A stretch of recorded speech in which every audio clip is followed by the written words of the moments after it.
Good. How you doing, champ? What's up, man? Good, good. How are you? Man, a pleasure to talk to you, man. Yeah, I'm doing well, man. Quite a fan, man. 21 and 1. Jesús Alejandro Ramos Jr. El Mono or El Mano. El mono. So for the people that don't know your alias, what does that mean? El mono. It means cute. You know, a lot of people think it's for a monkey, but mono is more for cute. My dad used to always have me with the hat, my shades as a baby, and I would never take that off. And he started calling me mono. It's bien mono. You know, like cute. And it stuck with me. Always stuck with me, and it was something that it was just my family.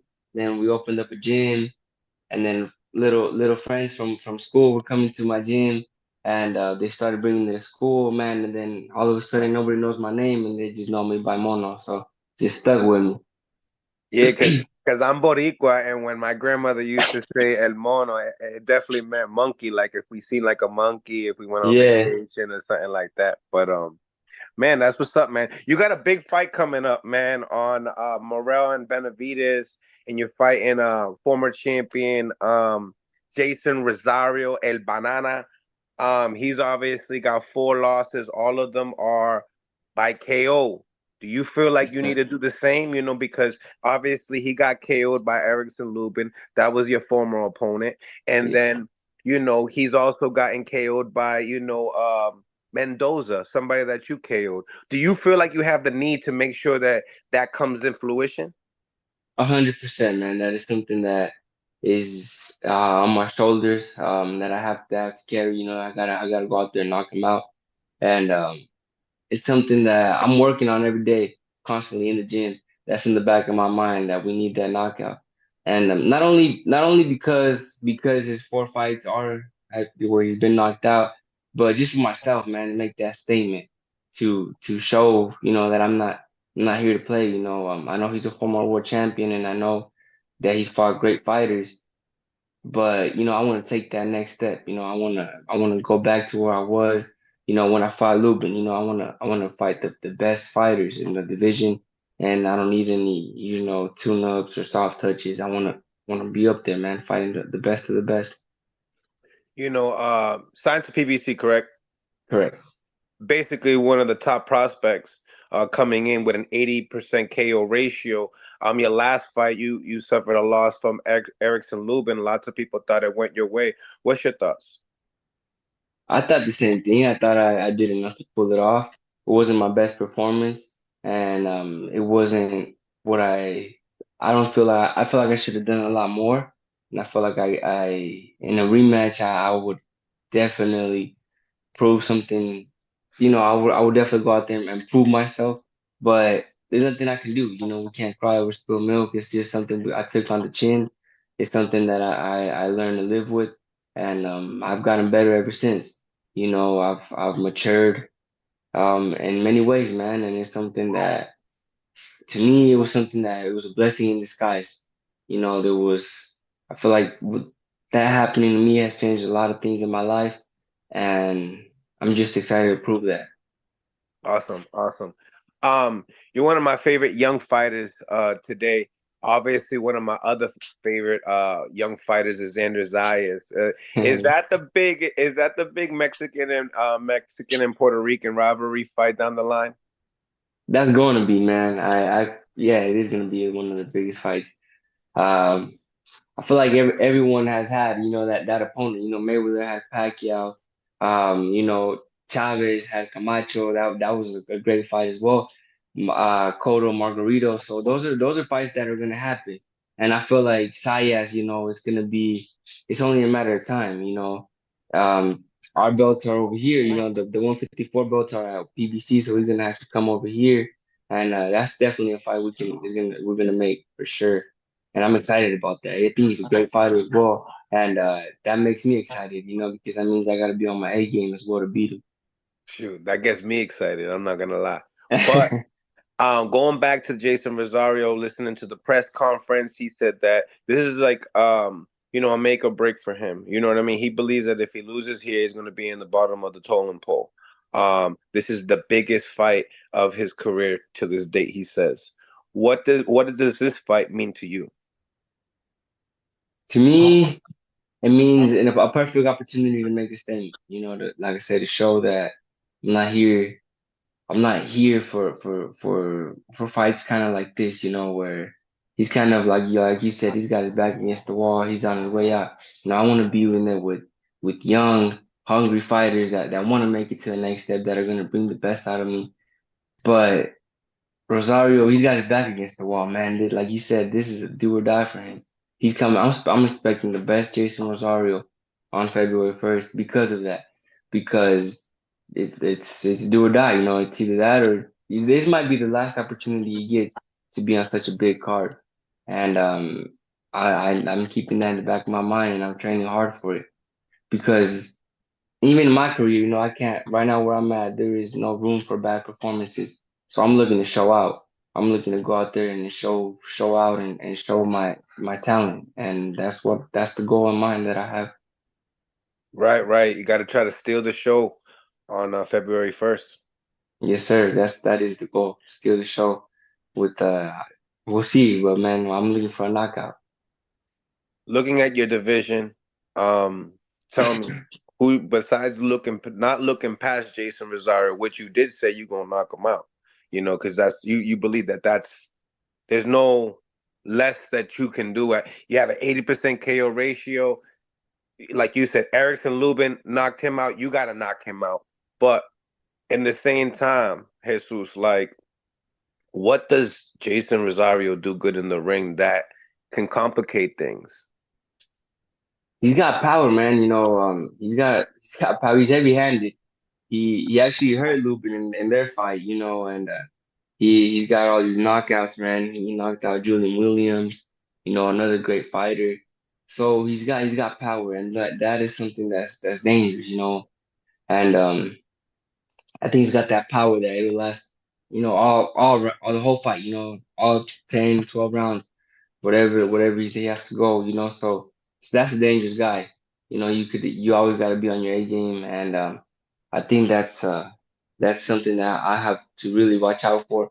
In that Hurt fight, though, he looked past his prime a little bit. So, like I said, aside from power, there isn't many things that I saw that were threatening. So, but we'll see how he comes out February 1st. Like I said, I'm getting ready for the Rosario that fought Julian Williams, man. Right, right, right. So I'm glad that you mentioned that the Herd fight was a draw. You believe that it was past its prime. That was my next question. What did you see that you felt that way?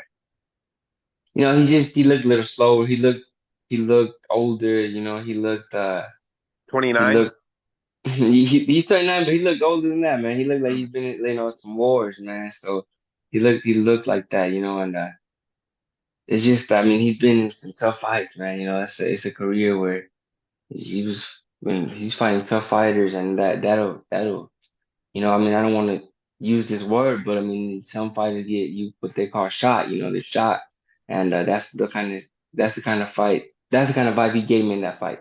But like I said, man, we'll see. We'll see. Maybe he's trying to erase that memory of the boxing fight, and come out better.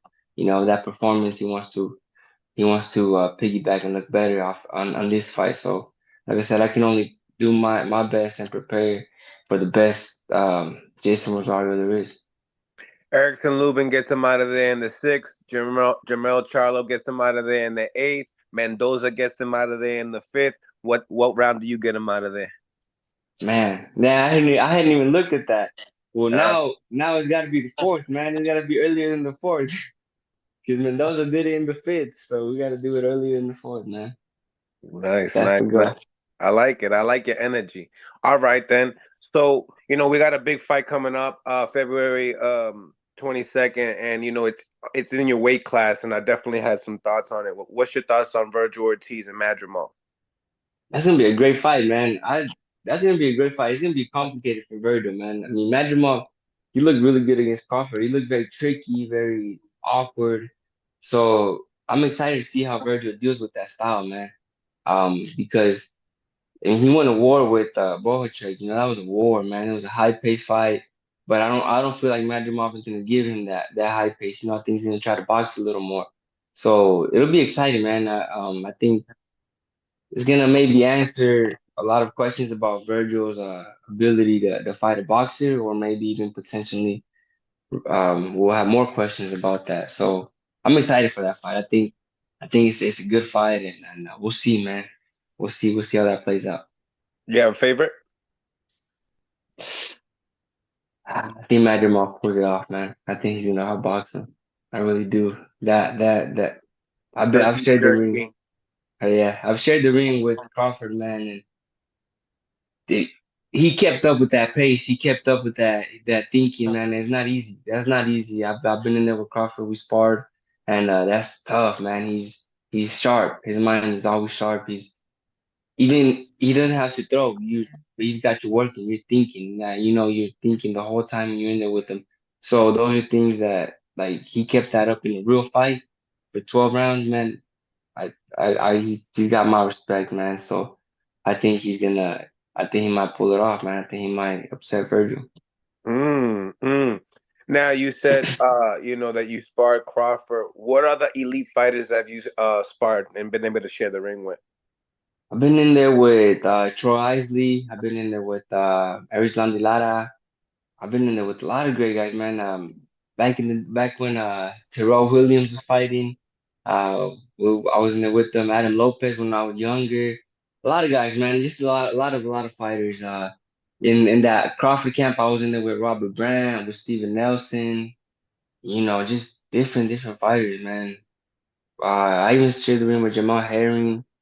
Just a lot of fighters, and yeah, man, it's been cool. Just learning from each one. You're ranked very high in the world. You got Charles Conway behind you. You got Tim Tszyu that just suffered a KO. You got Barachek. I mean, you got so many. Did I say his name? Boachuk. My bad, I got that Oh, wrong. Who do you think is the best in the division, and who do you see that you match very well up with? I mean, that's a tricky question, considering that we got multiple world champions right now. There's not just one guy. But I've been saying it, man, and I feel like the guy to beat, because he says he wants to come back to 154 is Charlo. I feel like he's the man at 154. He's the one that held all the belts. He never lost it to anyone at 154. So, like, to call yourself the man at 154, you got to go through Charlo.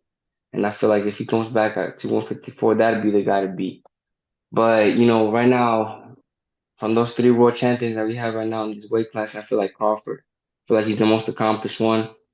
Fundora and Backram they're young, they just got up there.